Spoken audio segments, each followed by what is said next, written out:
This episode of the Ottawa Entrepreneurs Podcast is brought to you by Extension Marketing, the marketing agency that specializes in unique needs and budgets of small to medium-sized businesses. They provide turnkey marketing solutions that get results.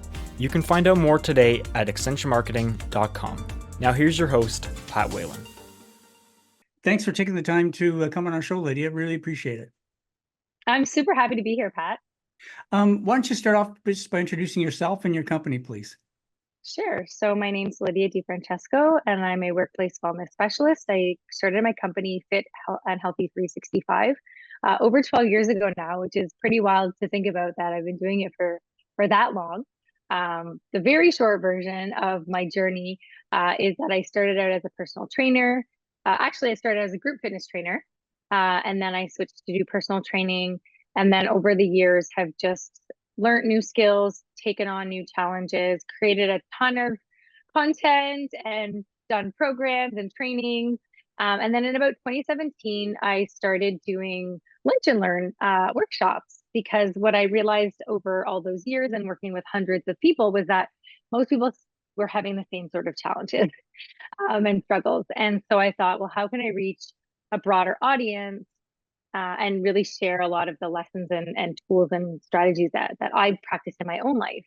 And so I started doing those. And then, of course, once COVID happened, there was this huge need for people and businesses trying to help their staff be supported. And so businesses exploded, and I did a lot more presentations. I created a ton more content on a variety of different wellness related topics. And I recently just completed a certification as a health and workplace performance practitioner. So I'm really excited to dive into that. So the business has shifted quite a lot, which is maybe some of the things that we'll talk about a little bit. But basically, my big mission now is supporting businesses so that they can help create environments, so a culture of well-being, which will allow them to have a community and a sense and the breeding ground, I don't know if that's the right word, for high performers to exist and to thrive, and to really avoid burnout, which has become so prevalent these days. So it's a pretty big mission. So I kind of do it in, focus on my own sphere of influence and the positive impacts that I'm making. And just really trying to change things in the workplace so that, people can be living healthier lives and having more fun at work. So, Lydia, pre-pandemic, were you going in person, I would assume, to do these workshops, or are they retreats? Are they workshops? Maybe tell us a bit, a bit for us, please. Yeah, absolutely. Yeah. So a lot of it, what I do is workshops. I also have a new program that I created that's a leadership development program designed to help leaders understand how to create a workplace, a well-being culture. So basically, what I've realized is that in most cases in businesses, there's been a really big focus on the individual side of well-being. So, you, Pat, what can you do to make yourself better and make yourself more healthy? So I would come in, I would talk maybe about exercise or sleep or nutrition or even stress management, but it's all about you and the things that you can be doing, which is great. We need that.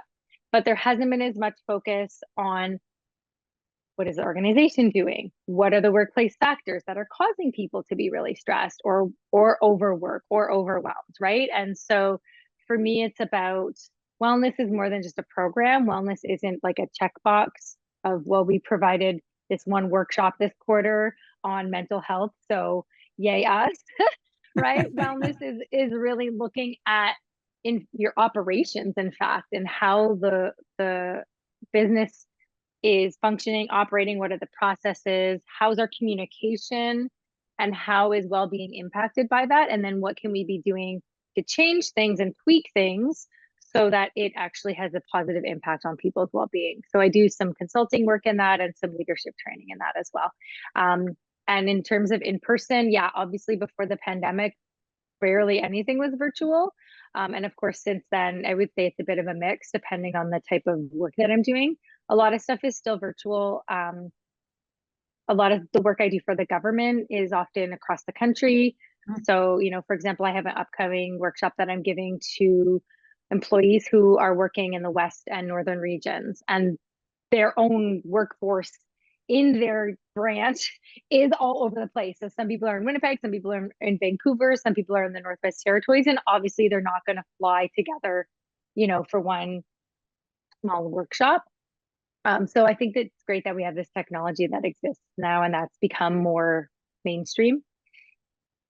Did you find that, during the pandemic, did it have an immediate impact on your business? Or did it take a bit of time before people kind of settled and realized, hey, we've got issues here with our team that need to be addressed. We need to seek out someone like yourself.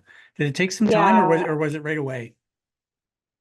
I would say, so let's say the pandemic started in March, right? Well, it didn't start in March, but that's when the shutdown was. Yeah, I would say at the beginning I was getting, well, first of all, I was on the ball. So we're talking to a group of entrepreneurs, and entrepreneurs are often really great about seeing things and learning how to pivot quickly and being very nimble. So I was very nimble, and I was in a week, I had a bunch of workshops that used to be in person, and I right away flipped them to be, at the time I called them webinars. I shifted that because I've also shifted to a more workshop model as opposed to webinar where it's just me talking for an hour. I like there to be more interaction. But I was very fast on the ball. And so then I was able to just start on LinkedIn and in my newsletters and everything, start talking about the fact that I was available. And my first one that was the most popular for 2 years was building stress resiliency, because people did realize very early on that they needed to support their employees in this high stress time. But I would say there were some for sure like early people, and then probably the summer's always slower for things. And then the fall of that first 2020 year, and then up through all the way through till 2021.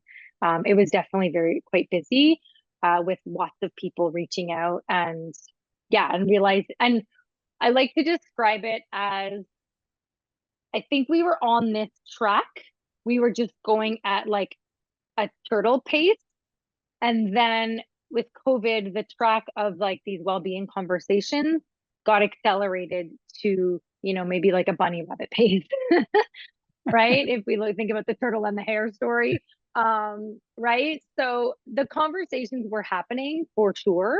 They were just not as many businesses or organizations thinking about well-being, and it just was taking longer. And then with COVID, that conversation just got accelerated, which in my opinion is a great thing, because we needed the conversation to be kind of where it's going now.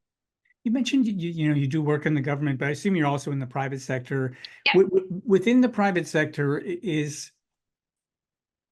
I think there's such a need for it at all levels. Even a small business of 2 or 3 people, they could have challenges in the workforce that in the workplace, excuse me, that need to be addressed.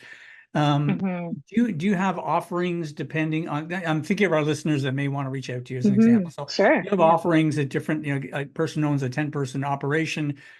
Are you the right fit for that person, as well as the 10 to 50 and the 50 and like, do you have a package for everybody?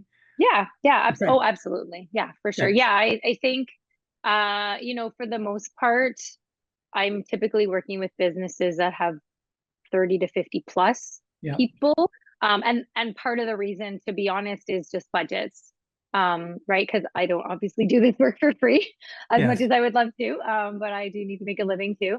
And so oftentimes, depending on the nature of the company, they just don't have necessarily enough budget set aside for this type of thing. But certainly there is a lot of founder burnout. I'm not sure if that's something that you've talked about on your podcast before. But that's definitely something that's not my niche necessarily. I certainly could work with people who are founders, but that's definitely something, even like a small group, and sometimes even more so, the smaller the company, the more workload there is, and people do need to learn how to better manage their own selves, and the organization should also be thinking about the processes and how we're asking people to do so much, and it's because they're passionate about it and they want to see the business succeed. But ultimately the business isn't going to succeed if everybody's overworking and eventually is gonna burn out or not doing their best work. So yeah, I like to work with all different kinds of businesses. I find the tech industry has been the most receptive to this type of work. I think maybe because they are a little more innovative, let's say, and they want to create great workplaces. And there's also a lot of competition for talent. That's something that I hear a lot from tech companies, and having a workplace that you can actually say and prove is a workplace that does support your well-being, I think is a great competitive advantage for a company. Yeah, I agree. I know when the pandemic first hit, we talked to our, to our various service providers, and we said, how can we up the health and wellness component of our benefits package? Because we knew instinctively, or not, we figured out pretty fast that this is going to be a challenge for anyone. All of a sudden, everyone's working from home in a lot of cases for the first time, and what does that look like, and how do we maintain our sense of of belonging with each other if we're not physically in the same space anymore? So there's a lot of hurdles. We were fortunate, we had clients in the US and across Canada, so we knew what a Zoom meeting was, and we were pretty well versed in all that. Whereas a lot of our clients, it was all brand new to them, right? So really interesting. So you were really at the forefront of almost the cutting edge of that. So you probably saw things a lot faster than I would have as a business owner with employees. You probably could have predicted that these are certain things you have to prepare for, Pat, in the future during this pandemic. Is that fair to say that? Yeah, I mean, I think I saw the writing on the wall for sure in terms of the pandemic coming, but even in terms of virtual, like you, I was as like I said, I started doing personal training, so I was doing virtual personal training clients well before the pandemic. And it was always one of those things when I talked about it, people were just like, huh? And they definitely were not interested. And then after the pandemic, of course, everybody was like, oh my God, I would love to work out for my house, right? So it's funny how these things can like a public, like a societal norm, right? I guess we could call it, of like the virtual aspect can change and how things can change and shift, which I think is nice in a way to see that we don't always have to be stuck in the same ways that we do things. Like we have totally changed how we work because of adding in this virtual aspect, which is it's so positive in a lot of ways. There are definitely some downsides for sure, and in person absolutely has its moments and its benefits. But I think from a like just overall bigger picture perspective, not just talking about virtual or not virtual, it shows us that we can change how we work, and that it doesn't have to mean that that's a bad thing. All right, we can look at how we're running our businesses and do it differently and maybe better, hopefully.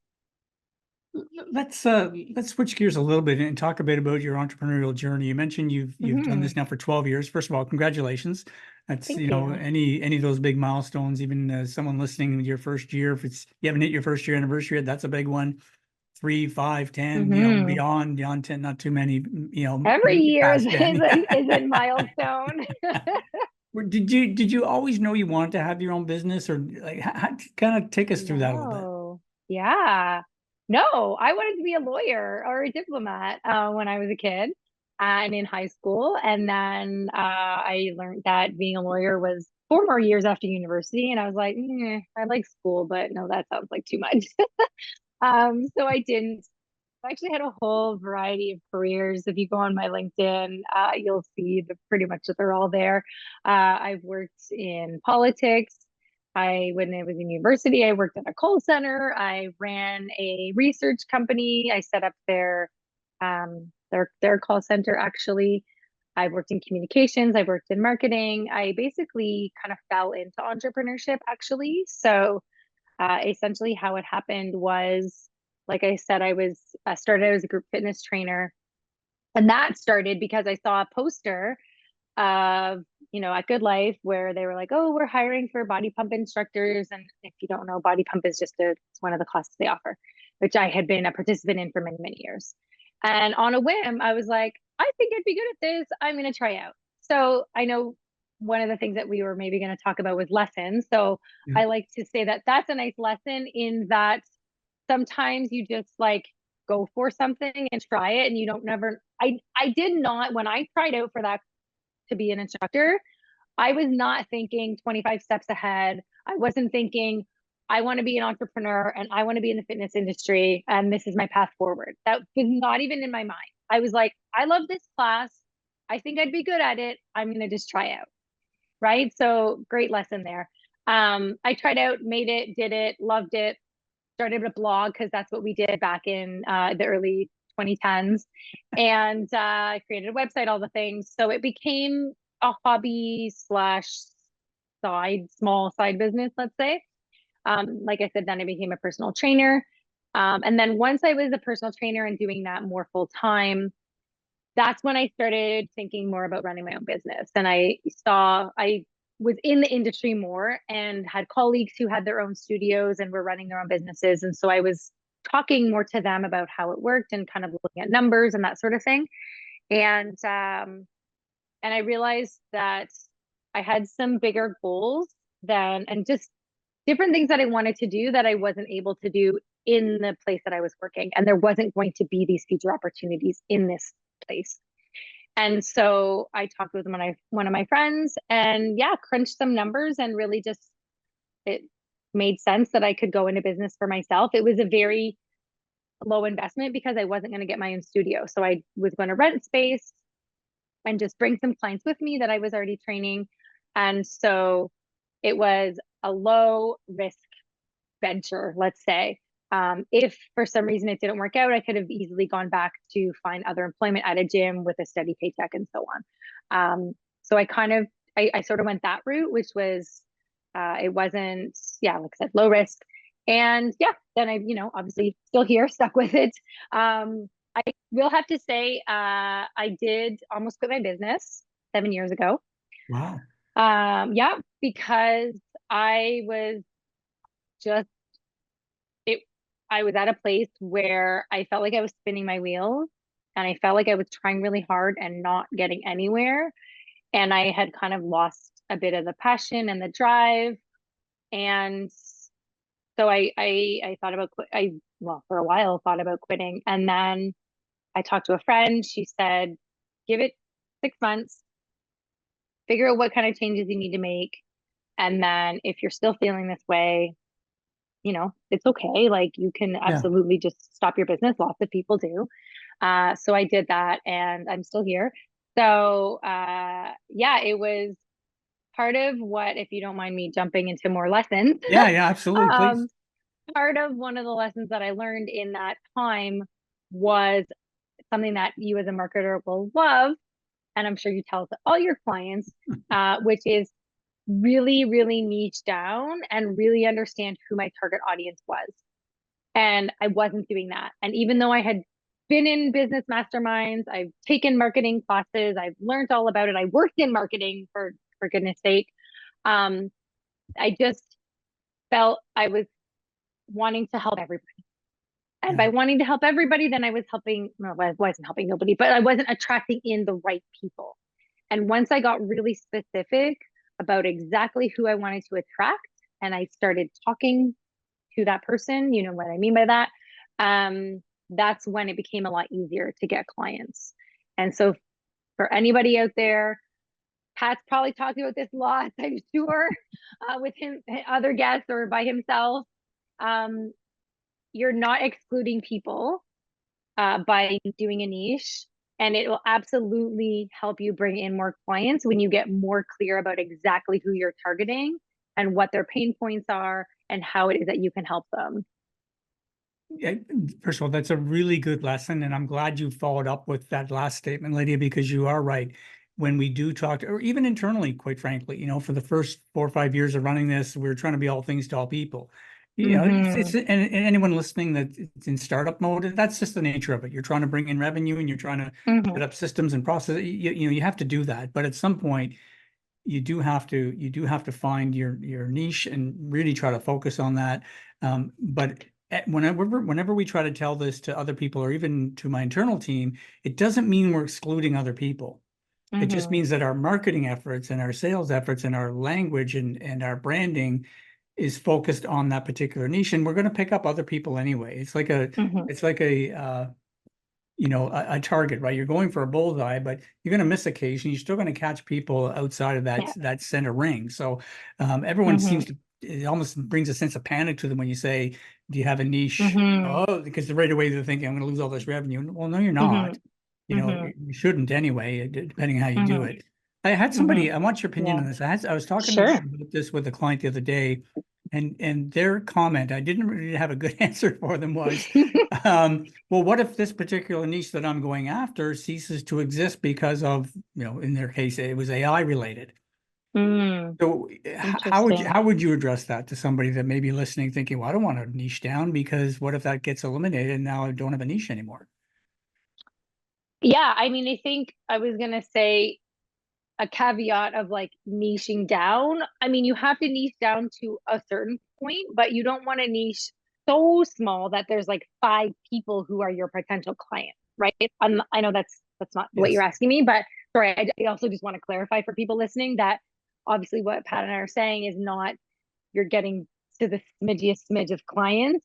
It's still like, so for example, my clients were women basically in their 40s and 50s, and their goal was to get stronger, not to necessarily lose weight. So those were kind of like my 3 descriptors, and that was the language that I used. So you can imagine there's a lot of women out there in their 40s and 50s in Ottawa, right? And their goal is to get stronger. So just as an example, that's a niche, but it's not eliminating myself to like the 5 people that exist in that category. I think when it comes to the niche and worrying about if the niche is going to exist or not, I guess it just depends on the likelihood of that niche not existing. And I do think if you can use that niche, do it, make a lot of money or make some money with that niche, and then something has to change. And if you can change with it, then great. You've still been successful. You've still been able to bring in some income and some revenue on that. But it sometimes it does take thinking about, especially with AI, that's so very specific, and AI is Yes. changing like literally every day. So that might be a more tricky one. But I think for most people, the niche is going to be there. And I think it's probably one of those things where, except for maybe AI, your niche isn't going to disappear in like a snap of a finger. You might see the signs if you're looking for them. So again, that's also something, you want to do is pay attention to, does my niche still exist? Am I still serving them in the way that they need to be served? These are kinds of questions that you want to be asking yourself regularly. Have their pain points changed? Is there new information out there now that people know about that you want to be talking about, right? So you're always, especially from a marketing perspective, you're always changing and evolving and growing, and improving, right? The marketing efforts that you're putting out there.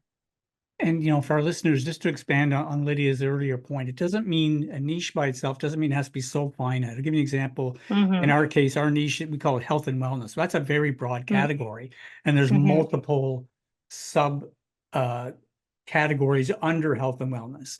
But we're confident with that because we're not just going after physiotherapists or massage therapists or health practitioners. We're not that niche, and there are a lot of agencies that are niche that narrow. Yeah. Personally, I wouldn't find that doing the same work over and over again. I personally wouldn't find that rewarding. But to our my point is to our listeners, it doesn't have to be so like Lydia said earlier. A group of 5. That's not what we're talking about. It's I think, Lydia, correct me if I'm wrong. What you're saying is have a focus. Absolutely. Yeah. Exactly. Yeah. Okay.